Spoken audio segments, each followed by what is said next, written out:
Yo, what up, guys?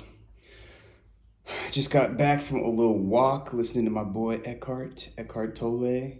And I know I talked about him the other day. He's been keeping me, honestly, it's really nice going on these walks and listening to him, getting into the breath, appreciating the present, being into the present, stepping into the body. And like I said, I'm going to do a video soon about becoming the observer, which is a concept that is talked about in The Power of Now and also in Vadim Zeland's books and a lot of books. Which brings me to today's topic. Chilling in the Neville Goddard Reddit again, and today we've got a little quote from the book Autobiography of a Yogi. Now, this book is famous for being Steve Jobs' favorite book. When he was in an interview, somebody asked him what his favorite book of all time was, and he said Autobiography of a Yogi. And I've actually listened to part of this book on Audible. I don't think I actually got through the whole thing. It's a pretty long book, but this is a quote from a character in the book named Paramahansa Yogananda. He is a yogi in the book, and this is the quote. Imagination is a portal through which you can transcend the imposed limitations of this world.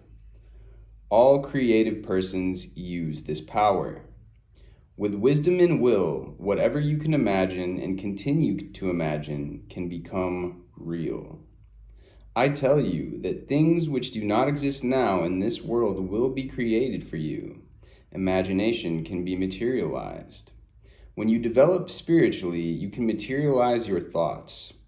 When you sit still and let your imagination go as far as you can into the realm of your cherished dreams and goals, and if you can hold your mind to one-pointed concentration on the image of what you want to achieve, it will be shown to you in a true-to-life vision.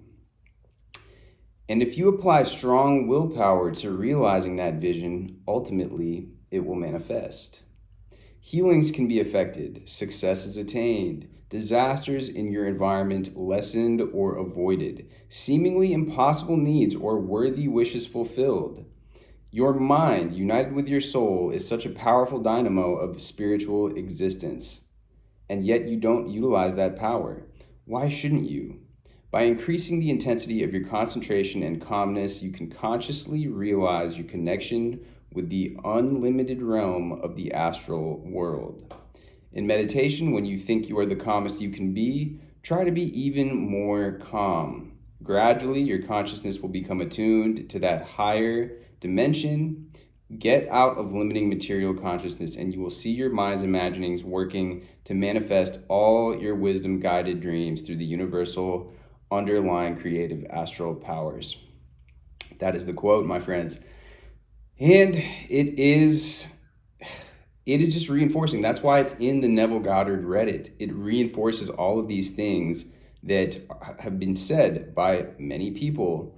And I reinforce that. I like to reinforce that because I think a lot of people latch on to one thing that resonates with them. And I think that that's good. That's great. You have a lot of people that really go by transurfing. A lot of people that really are into Neville Goddard.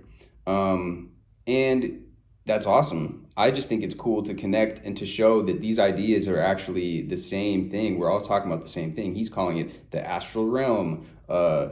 We would call it, the non-3D, the metaphysical realm, or the inner reality, right? Neville says the inner man. It's all talking about the same stuff. And then so this part here where he says,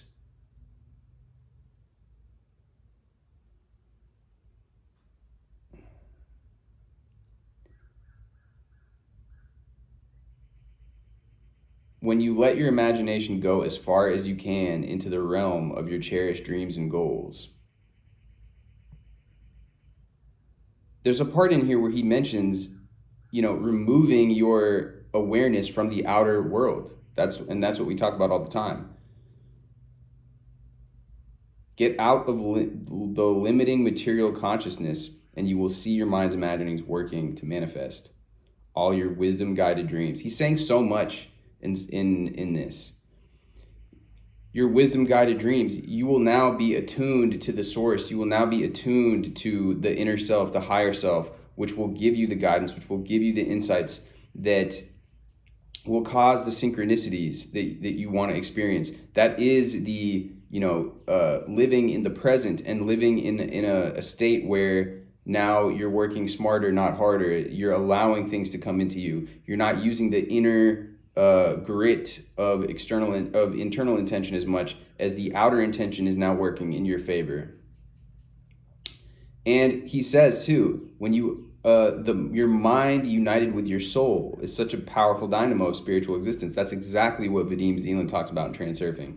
He calls it the heart and mind. When you combine your mind and your soul, or your heart and your mind, it becomes like a powerful, powerful force. It's like a magnifying glass. The sun's going through the magnifying glass, and now it's hitting in that precise point. Yeah, so anyways, thought it was a nice little quote, wanted to share it.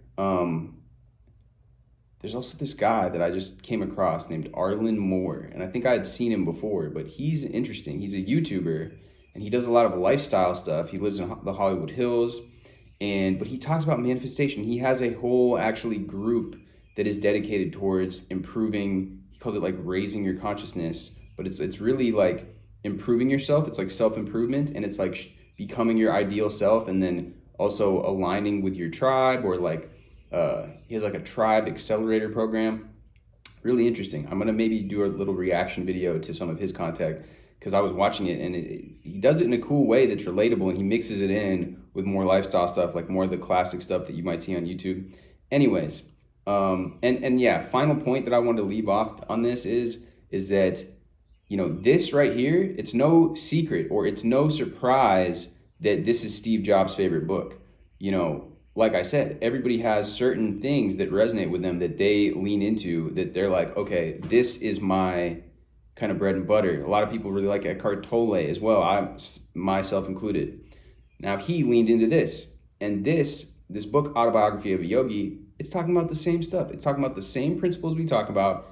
Obviously all of these yogis and these monks and stuff are able to really, that's what they're doing when they meditate. They're entering the inner world. They're able to, and that is a kind of arguably a way that it has been done traditionally. Now we live in such a fast-paced world that I feel like as a collective are more resonating with people like Neville and Vadim and some of these people that aren't necessarily saying to just, sit on a mountaintop for years and, feel the stillness and like achieve some sort of enlightenment that way. We want to create our things. We want to live in the outer world. We want to engage.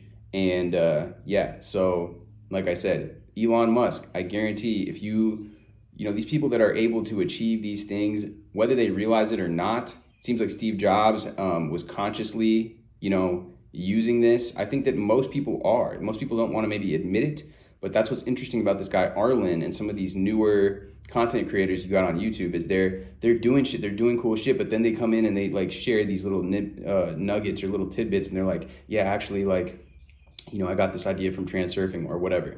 Anyways, guys, love you all, and I will see you guys very soon. Drop me a like, drop me a comment. Let me know what other kinds of videos you guys want to hear from, and I will be dropping more. As you know, I'm gonna drop, keep them coming. And anyways, guys, I appreciate you guys. I will see you guys soon.